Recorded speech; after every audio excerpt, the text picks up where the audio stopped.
माननीय प्रधानमंत्री जी, नमस्कार। मेरा नाम मन्नत बाजवा है। मैं Saint Joseph senior secondary school की छात्रा हूँ। मेरा आपसे प्रश्न यह है कि जब मैं अपने आप को आप जैसे प्रतिष्ठित स्थान पर रखकर कल्पना करती हूँ, जहाँ भारत जैसे देश को चलाना, जहाँ इतनी बड़ी जनसंख्या है और जहाँ अपनी राय रखने वालों की बहुतायत है, आपके बारे में नकारात्मक राय रखने वाले लोग भी हैं। क्या वह आपको प्रभावित करते हैं? यदि हाँ करते हैं, तो आप आत्मसंदेह की भावना से कैसे उभरते हैं? मैं इसमें आपसे मार्गदर्शन चाहती हूँ। माननीय प्रधानमंत्री जी, नमस्कार। मेरा नाम अष्टमी सेन है। मैं कक्षा 11वीं की छात्रा डीएवी पब्लिक स्कूल रंगित नगर दक्षिण सिक्किम से हूँ। मेरा प्रश्न आपसे ये है कि जब विपक्ष और मीडिया आपकी आलोचना करते हैं तो आप कैसे इनका सामना करते हैं, जबकि मैं अपने अभिभावकों की शिकायतों एवं निराशाजनक बातों का सामना नहीं कर पाती हूँ। कृपया मेरा मार्गदर्शन कीजिए। धन्यवाद श्री। थैंक यू अष्टमी। माननीय प्रधानमंत्री जी, राष्ट्रपिता महात्मा गांधी, सरदार पटेल और स्वामी दयानंद सरस्वती जैसे महापुरुषों की जन्मभूमि गुजरात की कुमकुम प्रताप भाई सोलंकी आभासी माध्यम से जुड़ रही हैं और इसी तरह की दुविधा में हैं। कुमकुम आपसे मार्गदर्शन चाहती है। कुमकुम, कृपया अपना प्रश्न पूछिए। माननीय प्रधानमंत्री महोदय, मेरा नाम सोलंकी कुमकुम है। मैं कक्षा 12वीं श्री हडाला बाल हाई स्कूल, जिला अहमदाबाद, गुजरात की छात्रा हूँ। मेरा प्रश्न यह है कि आप इतने बड़े प्रजातांत्रिक देश के प्रधानमंत्री हैं, जिन्हें कितनी सारी चुनौतियों का सामना करना पड़ता है। आप इन चुनौतियों से कैसे लड़ते हैं? कृपया करके मुझे मार्गदर्शन दीजिए। धन्यवाद। Thank you, Kumkum. Honorable Prime Minister, sir, Akash Zarira lives in the Silicon Valley of India, Bengaluru, known for being a perfect gateway to a plethora of activities, both traditional and modern. Through his question, he seeks your advice on a somewhat similar matter that has been concerning him for a while. Akash, please ask your question. नमस्ते मोदी जी, मैं आकाश दरीरा 12वीं कक्षा Whitefield global school Bangalore से।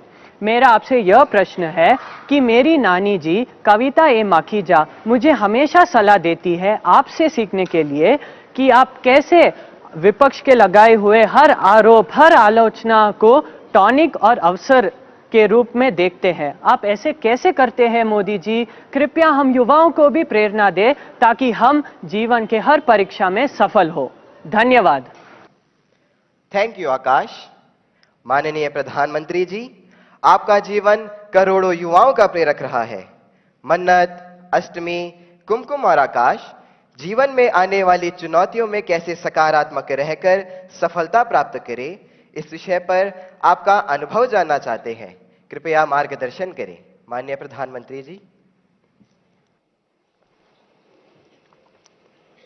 आप लोग exam देते हैं और घर आकर के जब परिवार के साथ या दोस्तों के साथ बैठते हैं, कभी टीचर से निकट नाता है तो उनसे बैठते हैं और कोई सवाल का जवाब ठीक नहीं आया तो आपका पहला रिएक्शन होता है ये आउट ऑफ सिलेबस था। यही होता है ना? तो ये भी आउट ऑफ सिलेबस है। लेकिन मैं अंदाज कर सकता हूं कि आप क्या कहना चाहते हैं। अगर आपने मुझे न जोड़ा होता तो शायद आप अपनी बात को और ढंग से कहना चाहते होंगे, लेकिन शायद आपको मालूम है कि आपके परिवार वाले भी सुन रहे हैं, तो ऐसा खुल करके बोलने में खतरा है। इसलिए बड़ी चतुराई से आपने मुझे अंदर लपेट लिया है। देखिए, जहां तक मेरा सवाल है, मेरा एक कन्विक्शन है और मेरे लिए ये आर्टिकल ऑफ फेथ है। मैं सिद्धांततः मानता हूं कि समृद्ध लोकतंत्र के लिए आलोचना एक शुद्धि यज्ञ है।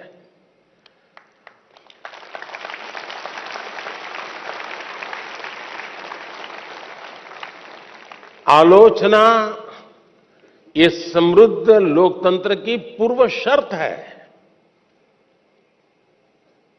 और इसलिए आपने देखा होगा टेक्नोलॉजी में ओपन सोर्स टेक्नोलॉजी होती है, मालूम है ना? ओपन सोर्स होता है, उसमें सब लोग अपनी अपनी चीजें डालते हैं और ओपन सोर्स टेक्नोलॉजी के माध्यम से ये अलाउ किया जाता है कि देखिए भी हमने किया है, हम यहां जाकर के अटके हैं, हो सकता है कुछ कमियां होगी, तो लोग उसके अंदर अपने अपने टेक्नोलॉजी को इंसर्ट करते हैं और काफी लोगों के प्रयास से वो एकदम से समृद्ध एक सॉफ्टवेयर बन जाता है। ये ओपन सोर्स आजकल बहुत ही ताकतवर एक इंस्ट्रूमेंट माना जाता है। उसी प्रकार से कुछ कंपनियां अपनी प्रोडक्ट को मार्केट में रखती है और चैलेंज करती है कि उसमें जो कमियां हैं वो दिखाएगा, उसको हम इनाम देंगे। बाउंड सिस्टम की व्यवस्था खड़ी हुई है। इसका मतलब ये हुआ कि हर कोई चाहता है कि कमियां जो हो उससे मुक्ति का रास्ता कोई इंगित करे तो होगा ना। लेकिन कभी कभी क्या होता है,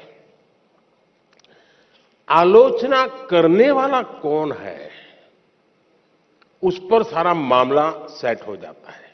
जैसे मान लीजिए आप यहां स्कूल के अंदर फैंसी ड्रेस कंपटीशन है और आपने बड़े चाव से बढ़िया फैंसी ड्रेस पहन करके गए और आपका प्रिय दोस्त है, एकदम प्रिय दोस्त, जिसकी बात आपको हमेशा अच्छी लगती है, वो कहेगा यार तुमने ऐसा क्या पहना, ये अच्छा नहीं लग रहा है, तो आपका एक रिएक्शन होगा। और एक स्टूडेंट है जो आपको थोड़ा कम पसंद है, नेगेटिव वाइब्रेशंस हमेशा आते हैं उसको देखते ही, आपको उसके बातें बिल्कुल पसंद नहीं है, वो कहेगा देखो ये क्या पहन के आया है, कैसे पहनते हैं क्या, तो आपका एक दूसरा रिएक्शन होगा। क्यों? जो अपना है वो कहता है तो आप उसको पॉजिटिव लेते हैं उस आलोचना को, लेकिन जो आपको पसंद नहीं है वो वही कह रहा है लेकिन आपको गुस्सा आता है, तू कौन होता है, मेरी मर्जी, ऐसा ही होता है ना। उसी प्रकार से आप आलोचना करने वाले आदतन करते रहते हैं तो उनको एक बक्से में डाल दीजिए, दिमाग खपाइए मत ज्यादा, क्योंकि उनका इरादा कुछ और है। अब घर में आलोचना होती है क्या? मैं समझता हूं कुछ गलती हो रही है। घर में आलोचना नहीं होती है, यह दुर्भाग्य का विषय है। आलोचना करने के लिए मां बाप को भी बहुत अध्ययन करना पड़ता है, आपको ऑब्जर्व करना पड़ता है, आपके टीचर को मिलना पड़ता है, आपके दोस्तों की आदतें जाननी पड़ती है, आपकी दिनचर्या को समझना करना पड़ता है, आपको फॉलो करना पड़ता है, आपका मोबाइल फोन पर कितना टाइम जा रहा है, स्क्रीन पर कितना टाइम जा रहा है, सारा बहुत बारीकी से कुछ न बोलते हुए मां बाप ऑब्जर्व करते हैं। फिर कभी आप किस अच्छे मूड में होते हैं वो देखते हैं, और जब अच्छे मूड में होते हैं, अकेले होते हैं, तब प्यार से वो कहते हैं अरे यार देख बेटे तुझ में इतनी क्षमता है, इतना सामर्थ्य है, देख तेरी शक्ति यहां क्यों जा रही है, तो वो सही जगह पे वो रजिस्टर होता है, वो आलोचना काम आ जाए। लेकिन आजकल माँ बाप को टाइम नहीं है, वो आलोचना नहीं करते, टोका टोकी करते हैं, और जो गुस्सा आपको आता है ना वो टोका टोकी का आता है, कुछ भी करो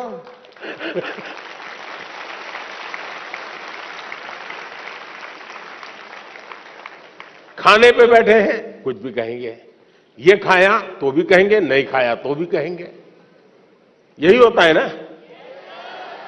देखिए अब आपके माता पिताजी आपको पकड़ेंगे घर जाके क्या है। टोका टोकी जो है वो आलोचना नहीं है। अब मां बाप से मैं आग्रह करूंगा कि कृपा करके आप अपने बच्चों की भलाई के लिए ये टोका टोकी के चक्कर से बाहर निकलिए। उससे आप बच्चों की जिंदगी को मोल्ड नहीं कर सकते हैं। ऊपर से इतना मन से कुछ उस दिन अच्छे मूड में है, कुछ अच्छा करने के मूड में है, और आपने सुबह ही कुछ कह दिया, देख दूध ठंडा हो गया, तू दूध पीता नहीं है, शुरू कर दिया तो ऐसा ही है, फलाना देख कैसा करता है, तुरंत सुबह अपनी मां कहती है ऐसे दूध पी लेता है, फिर उसका दिमाग फटकता है, वो दिन भर का उसका काम है बर्बाद हो जाता है। और इसलिए अब आप देखिए, हम लोग पार्लियामेंट में, कभी आप लोग पार्लियामेंट का डिबेट देखते होंगे, पार्लियामेंट का जो टीवी है, कुछ लोग बहुत ही अच्छी तैयारी करके आते हैं पार्लियामेंट में अपनी स्पीच देने के लिए, लेकिन स्वभाव से जो सामने विपक्ष के लोग होते हैं ना, वो आपकी साइकोलॉजी जानते हैं, तो कुछ में ऐसे ही कोई टिप्पणी कर देते बैठे बैठे, और उसको मालूम है कि टिप्पणी ऐसी है कि वो रिएक्ट करेगा ही करेगा। तो हमारा एमपी होता है, उसको लगता है अब इंपॉर्टेंट इसकी टिप्पणी है, इसलिए जो तैयारी करके आया है वो छूट जाती है और वो उसी की टिप्पणी को जवाब देता रहता है।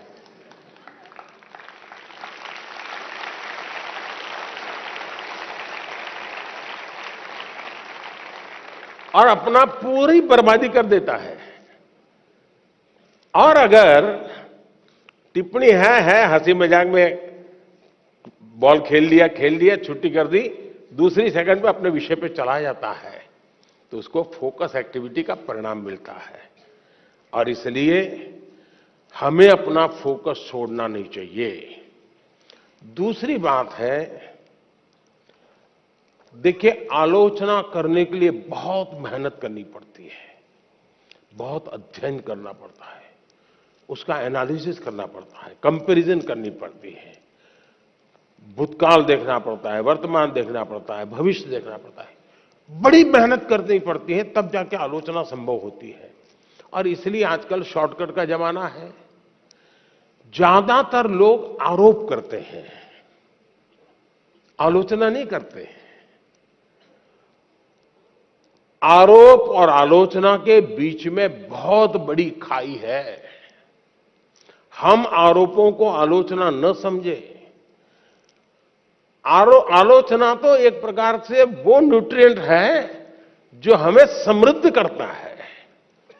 आरोप वो चीजें हैं जिसको हमने आरोप लगाने वालों को गंभीरता से लेने की जरूरत नहीं है, समय बर्बाद की जरूरत नहीं है।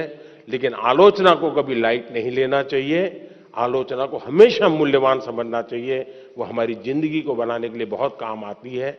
और अगर हम ईमानदार हैं, हमने प्रामाणिक सत्यनिष्ठा से काम किया है, समाज के लिए काम किया है, निश्चित मकसद के लिए काम किया है, तो आरोपों की बिल्कुल परवाह मत कीजिए दोस्तों। मैं समझता हूं आपकी एक बहुत बड़ी ताकत बन जाएगी। बहुत बहुत धन्यवाद।